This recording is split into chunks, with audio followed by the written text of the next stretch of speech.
the cons of living in this area, and we're getting after it right now.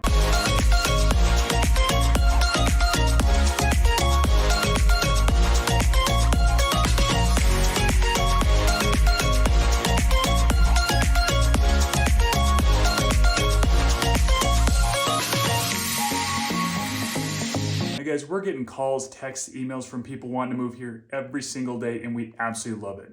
We're licensed realtors here in Durango, and if you're even thinking about moving to Durango, make sure to give us a call, text, email, days, nights, weekends. We've got your back when it comes to moving to Durango. Now, the first thing on my list, now keep in mind, this is part 2 of 10 reasons you shouldn't move to Durango if you don't like these things. So this is really number 11 on the list. No major league teams.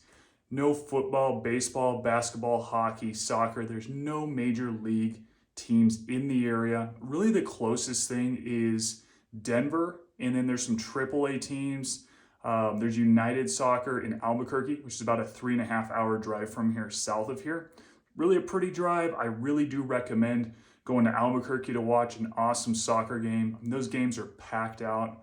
They've got the Isotopes AAA baseball team down there. We used to live there, so really familiar. Feel free to ask me questions in the comments or shoot me a message. But we love watching those games. Then there's UNM, University of New Mexico, football, baseball, all those sports down there. And locally, we do have Fort Lewis College. They've got some great sports, some great, we love watching the soccer games there. We've got some really fun events here, but we don't have any pro teams here. Then of course, the next closest, there's a few different locations about 6 hours away. You've got Denver, you've got Phoenix, a little further away, you've got Dallas, of course.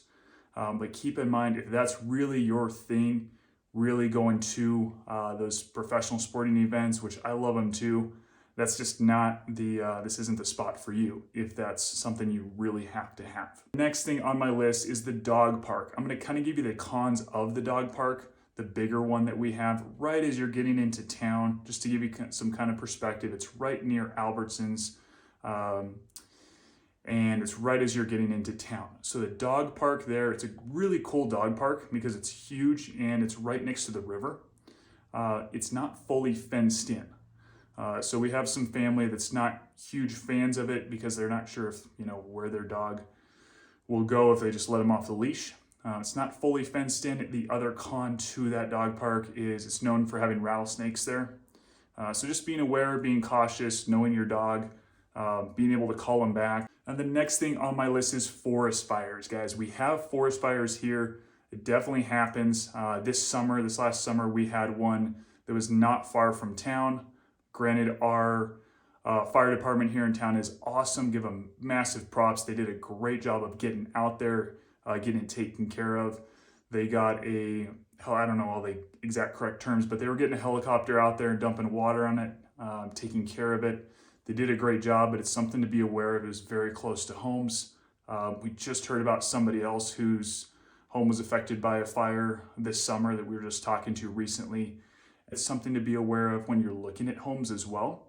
You want to look into, does the neighborhood subdivision do fire mitigation, right? You want to make sure that they do that. And then of course, you as a homeowner do that as well. A lot of homes like in Edgemont Ranch, Edgemont Highlands, Edgemont Meadows, those areas. There's a lot of other subdivisions besides that, but they do fire mitigation. And they also ask that all the homeowners do it. That's a really forested area. So you want to really be aware of it. It's like your home is right in the middle of the forest, if you will. All right, so my next thing is talking to the families with kids out there. So there are no big indoor venues, such as a trampoline park. Albuquerque has a trampoline park there. They have a couple different ones. They've got one right across from Topgolf, if you're from Albuquerque or know the area. And that one's really incredible, but we don't have anything like that here. They've got indoor skydiving. I just want to throw that out because if you do move here, it's definitely worth taking the trip down there to check that one out. Now, I also want to mention our much closer option is Farmington, New Mexico. So it's just an hour south of downtown Durango, and they've got a great trampoline park there. They've got a bunch of games. They've got a bunch of different fun stuff to do. The other alternative that we have that, in my opinion, is even more epic, but it's not indoors, is Tico Time. Definitely got to check out Tico Time. I've talked about it in some other videos, but Tico Time is incredible. They've got zip lines, they've got little ponds where you can paddleboard and swim in.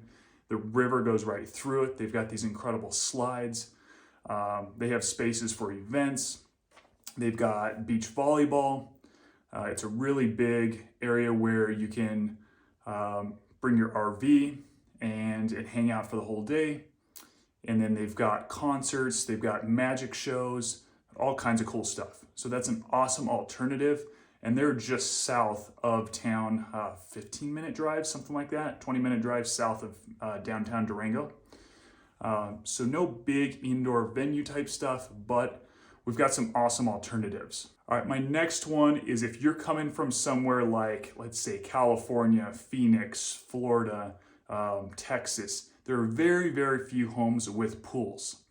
So if you guys are really wanting a swimming pool in your backyard, might be something you want to just, of course, do your search on realtorzillow.com of homes that have pools, but if you look right now, there's probably 7 or 8. What's funny is I searched it just earlier before I got on this video. There was like 2 that didn't even have pools. They had a hole in the ground with, they had basically a pond, like a little pond. And so you just want to actually look through the photos and make sure that's actually valid, which is pretty easy to do. Then a few of those are up in the $2 to $3 million price range, and they've got indoor pools. So just make sure to flip through there, double check what it's got, or give us a call. And we're happy to do a little bit more research for you. I'm going to throw out there in this video that we also do a lot of cold calling. So we're able to get some stuff that's off market. That's why it's great to give us a call if you're looking for something particular like that. The next thing is the wild animals. So it's really important, and I know I've mentioned this in other videos, but really important to be aware of the wild animals that we have here. We have deer walking through our backyard all the time. They are not, they are very friendly, but you really want to be cautious with your kids and with your family of just walking up to deer and trying to pet them. They can be aggressive. We've got elk, we've got bear, we've got, lions, bobcats, mountain lions. We've got animals that you really want to be cautious and aware of. You really want to make sure you don't just let your dog outside at night. We've got owls, eagles. We've got a lot of different stuff that you just really want to be aware of. Just to go into a little detail on that, there have been people that'll go hiking, go running in the mountains, and they'll disappear, right? We won't hear from them. I don't know what happened to some of these people. We don't know what happened, but there are animals out there. So you just really want to be cautious. Going down that road a little bit more, it's really important, bring bear spray with you if you're going for a hike. Super easy, it's very lightweight. Just hike in a group, bring a buddy with you. Animals are a lot less, they're a lot more cautious of you if there's multiple people. And so just want to throw out a few of those tips in this video as well. Next thing is it gets cold, guys. It gets cold and snows. Now you probably already know this, but giving you a little bit more detail on that. It's rare that it gets really below 0. You're seeing right in that like 20 degree range, 20 to 30 degree range, kind of in the earlier parts of the day, later parts of the day, mostly through the winter. If you're at the lower elevations, like in town, a little bit out of town, you're still mostly under 7,000 feet. But even if you get just 20 minutes away, places like Forest Lakes, Bayfield area, you're getting up to 8,000 feet pretty quick. And so on that note, as you get into a place like Forest Lakes subdivision, they're starting right around 7,300 feet. But then as you just drive up a little bit higher, you're at 8,300. And you're getting, like today, it was forecasted, today and tomorrow, they're getting between, I think it was 3 to 7 inches of snow, but then above 8,000 feet, they're getting up to 11 inches. So part of that subdivision might not get hit very hard with snow, and the higher part of the subdivision could get quite a bit more snow. So you really want to be aware when you're shopping for homes, like actually look up what the elevation range is of that subdivision. So that's something that you really wouldn't know if you're coming from somewhere, really anywhere else that's not a mountain town, that I really want to make you guys aware of. And again, that's why definitely feel free to reach out to us. We're happy to let you know, hey, yeah, this subdivision definitely has a lot of incline as it goes into the subdivision. Another place is as you get into like Edgemont, you continue past Edgemont and you keep going towards Vallecito, it just keeps climbing. And so if you're visiting, driving the area, and you just start to see that you keep driving up in elevation, just keep that in mind, especially if you're visiting when it's not winter. Another thing to keep in mind is you really want to be aware of ice, just driving very carefully, driving slowly. If you haven't driven in the snow, look into it, like learn, talk to locals, just learn how to drive in the snow.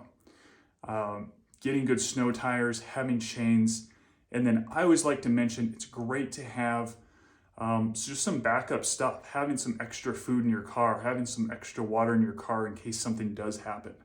Just really being precautious with those kind of things, making sure your car is serviced, those type of things, and just making some good connections out here if you do need some help. All right, the next thing is that we are in a drought. Water is scarce out here, and it's really important to know, and I'm going to direct this more towards when you're buying in a certain area, when you're looking at, let's say, south of town, and you're not super close to Highway 550, you're, let's say, County Road 311, 308, kind of that area as you get closer to the airport. It's a lot less water rights. It's a lot harder to get water to your property. There's certain areas where you actually need to haul water. We sold a property last summer where they hauled water to their property, or the alternative is you don't have to haul water. There are companies that will bring water out to you, plug it in and shoot it into the tank that you have. And so there's different alternatives, but it's really important to be aware that not all homes have a well or are on city water. Even if you're close to the city, you really just want to look into that. Some are fed by certain lakes, and so you just really want to look into what the situation is with water. Along with being in a drought, there are fire bans. You know, if you go camping, you're not allowed to have a fire in some areas at some times, just depending. So you're gonna be aware of that. And the lakes are lower than you would expect. Than a long time ago, they're a lot lower. So something to just keep in mind there. The next thing on my list is the 4x4 trails can be pretty congested. Now I know I mentioned this in other videos in the past, but just keeping that in mind, that is one negative of coming to this awesome town of Durango. You hit the trails in the middle of the summer. There's a lot of tourists here doing the same thing. What I recommend is trying to go out during the weekdays or kind of the shoulder season, maybe like October timeframe, late September, once kids are back in school. Just keep in mind, like, the times that tourists wouldn't be here as much are going to be better for hitting the trails, for four-wheeling, all that kind of stuff. So just keep that in mind as well. I also want to hit on, it's the same issue with camping. You're going to see a ton of people out camping. Really important too, you can book online when you're booking places like the amphitheater in Uray, places like just a lot of the campgrounds even close to town. Campgrounds at Vallecito, Lemon Reservoir, you really should book those in advance, like months in advance. Even though you'd think, oh, it's just a campground, I could just book whenever. Like, no, people love to come here. You'll see a lot of people coming here from Albuquerque because it's only 3.5 hours away, even from Phoenix. All right, the next thing is housing. There are not a ton of homes on the market just in general. It's relatively hard to find a home, especially if you have a really particular search criteria. So generally, this point that I'm making here is be willing to kind of open up your search criteria. I really recommend just going into the concept of looking for a home here as, how can I be a little creative, a little open with my criteria? Hey, I might be willing to, something I'm personally willing to do as I look for property is willing to put a shop on it, or a kind of ADU, kind of guest house on it if I have a 3-bedroom, but I really want a 4-bedroom. You know, maybe get a little bit more acreage and being willing to put something on it. Let's say you want a pool, just being willing to build a pool. If you want that second story, if you want a basement, just things like that. Maybe being able to flex into your budget, putting that in. If you don't like the landscaping, being willing to do some work on the landscaping. We've got some great landscaping companies here in town. And so I just really want to recommend and make you aware there is somewhat of a shortage here as far as housing. And it's not even that there's a shortage, it's just that it's a small town. So if you really have kind of a exact criteria, you want to be right in town, you don't want to be out of town, it's great to try to be a little bit flexible, try to push that criteria out a little bit. Maybe if your budget's 800, can we change it somehow to make it 850, or can we do the opposite and just be willing to look at homes that have, just open up our criteria a little bit more. Guys, if you're even thinking about moving to Durango, Colorado, make sure to give us a call, text, email, days, nights, weekends. We've got your back when it comes to moving here to Durango. Thank you so much for watching.